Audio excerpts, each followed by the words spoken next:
Bruce Lee की diet कुछ यह थी कि वह शुरुआत जो थी वह मिश्रित अनाज से किया करते थे, जिसमें नट्स और ड्राई फ्रूट्स और साबुत अनाज शामिल था। दोपहर को वह मामूली दोपहर का भोजन लेते थे और दिन में या फिर रात में वह कुछ और भोजन ग्रहण किया करते थे।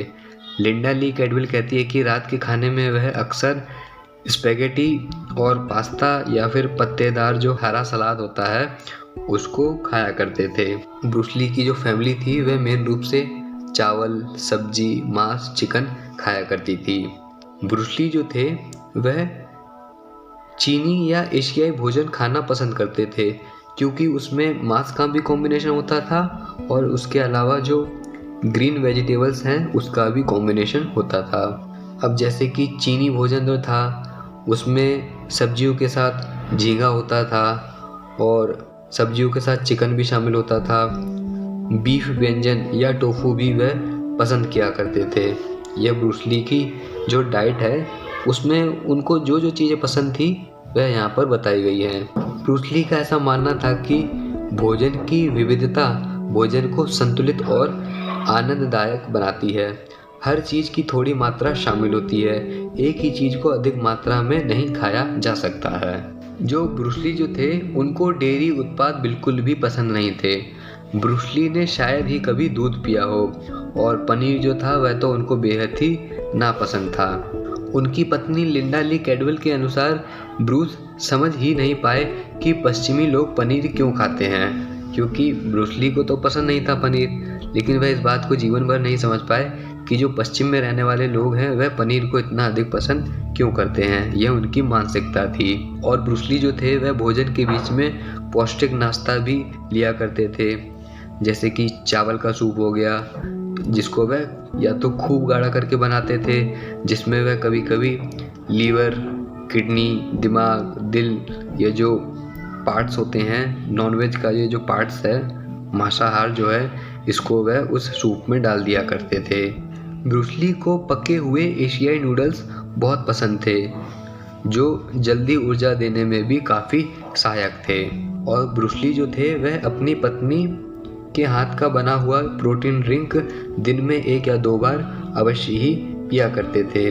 और जो ब्रूस ली जो पत्नी थी वह प्रोटीन ड्रिंक के लिए जो यूज़ होने वाली जो आइटम है इसको लेने के लिए वह सांता मोनिका में जो बॉब हफमैन का जो ऑफिस था वहाँ पर वह उस आइटम को लेने के लिए जाया करती थी। ब्रूस ली के लिए जो उनकी पत्नी जो प्रोटीन शेक बनाया करती थी उसमें कुछ चीज़ें शामिल थी, जैसे कि नॉन इंस्टेंट पाउडर मिल्क, पानी या जूस, बर्फ़ के टुकड़े, 2 अंडा या फिर कभी कभी छिलका सहित, 1 बड़ा चम्मच गेहूं के बीज का या गेहूं के बीज का तेल, या फिर 1 बड़ा चम्मच पीनट बटर। कार्बोहाइड्रेट या पोटेशियम के लिए वह केला भी प्रोटीन ड्रिंक में डाला करते थे। 1 बड़ा चम्मच बुअर यीस्ट भी था और एनोसिटोल भी डाला करते थे। और लेसिथिन, दानेदार के रूप का जो लेसिथिन होता था उसको भी प्रोटीन ड्रिंक में डाला जाता था। उनकी जो पत्नी थी यह प्रोटीन ड्रिंक को वह अलग अलग मेथड से बनाया करती थी, जिसका आइटम लेने के लिए वह सेंटा मोनिका में जो बॉब हफमैन का जो स्टोर था वहाँ पर जाया करती थी।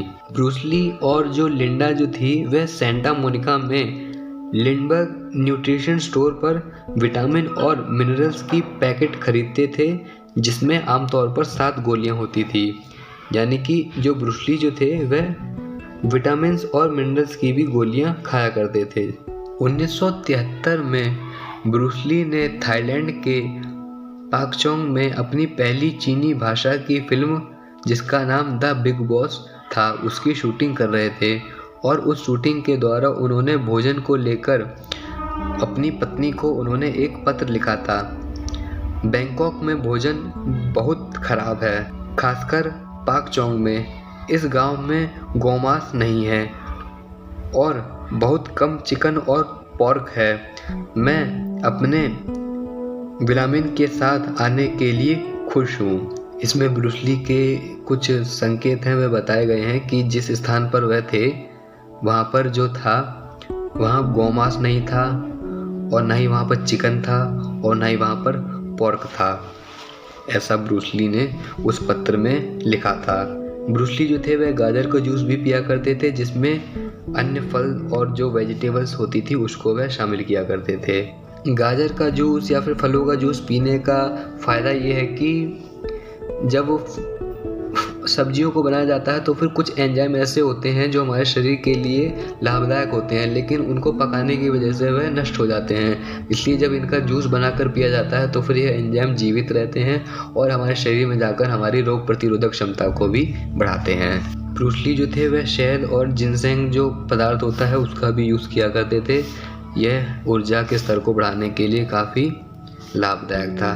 करीम अब्दुल जब्बार जो ब्रूस ली के एक तरह से शिष्य ही थे, वह इस पुस्तक को लिखने के दौरान याद करते हुए कहते हैं कि ब्रूस ली जो थे वह अक्सर the game of death movie की शूटिंग के दौरान छोटी शीशियों में से एक को खोलते थे और उसमें मौजूद सामग्री का सेवन भी किया करते थे। मैंने पहले ही बताया कि ब्रूस ली विटामिन और मिनरल्स की गोली लिया करते थे, और यहाँ पर भी उनके एक शिष्य हैं वह बताते हैं कि शूटिंग के दौरान वह पता नहीं कौन सी बोतलें खोला करते थे, छोटी शीशियाँ होती थी, उसमें जो सामग्री होती थी उसको ब्रूस ली खाया करते थे।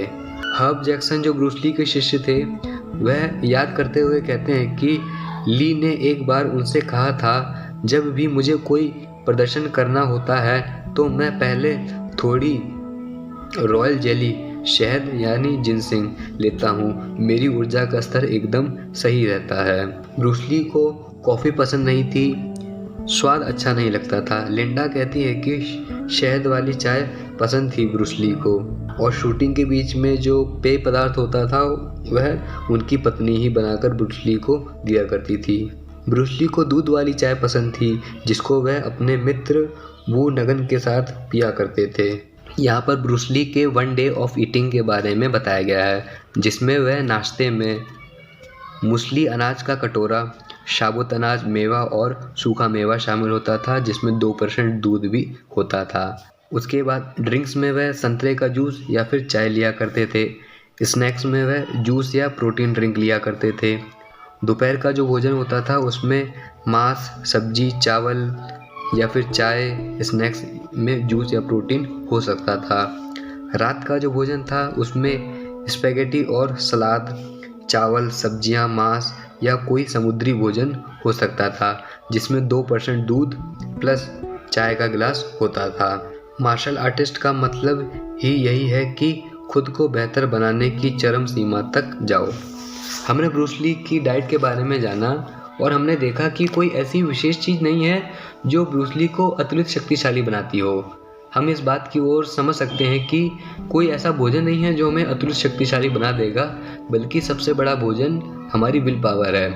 हमारी विल पावर और जो वर्कआउट रूटीन है, इसी की वजह से हम अतुलित शक्तिशाली बनते हैं, जो हमें ब्रूस ली की डाइट में भी देखने को मिलता है कि उन्होंने कोई ऐसी खास डाइट नहीं ली है, उन्होंने भी सामान्य भोजन ही करा है। बाकी जो उनकी ताकत का जो राज है वह एक्चुअली राज है नहीं, क्योंकि जो विल पावर है और उनकी जो वर्कआउट रूटीन है, इन्हीं दो चीज़ों की वजह से ब्रूस ली सुपर ह्यूमन बने, वह लेजेंड बने। तो यहाँ पर ब्रूस ली की डाइट के बारे में इस पुस्तक में जो बताया गया था वह मैंने यहाँ आपको बताया है। आगे जो चैप्टर 21 है इसमें ब्रूस ली के बारे में बताया गया है, जिसमें ब्रूस ली अपने एक शिष्य चक नॉरिस से कहते हैं कि किसी अन्य इंसान ने कभी भी उस तरह से प्रशिक्षण नहीं लिया था जिस तरह से ब्रूस ने कट्टरता से प्रशिक्षण लिया था। वह सुबह 6 बजे उठने से लेकर रात को सोने तक उसी तरह से प्रशिक्षण लेता था। वह या तो कसरत कर रहा होता था या उसके बारे में सोच रहा होता था। उसका दिमाग हमेशा सक्रिय रहता था, कभी आराम नहीं करता था। वह हमेशा इस बारे में सोचता रहता था कि वह खुद को बेहतर बनाने के लिए क्या कर सकता है या क्या नए आविष्कार संभव है। उसका दिमाग लगातार सक्रिय रहता था। यह उनके जो शिष्य हैं चक नॉरिस, यह ब्रूस ली के जो शिष्य हैं चक नॉरिस, यह उनका स्टेटमेंट है ब्रूस ली को लेकर। इस स्टेटमेंट से हम जान सकते हैं कि ब्रूस ली कितने क्रियाशील व्यक्ति थे। वह 2 चीज़ कर रहे होते हैं, या तो वह एक्सरसाइज कर रहे होते थे या फिर वह एक्सरसाइज करना है इसके बारे में सोच रहे होते थे।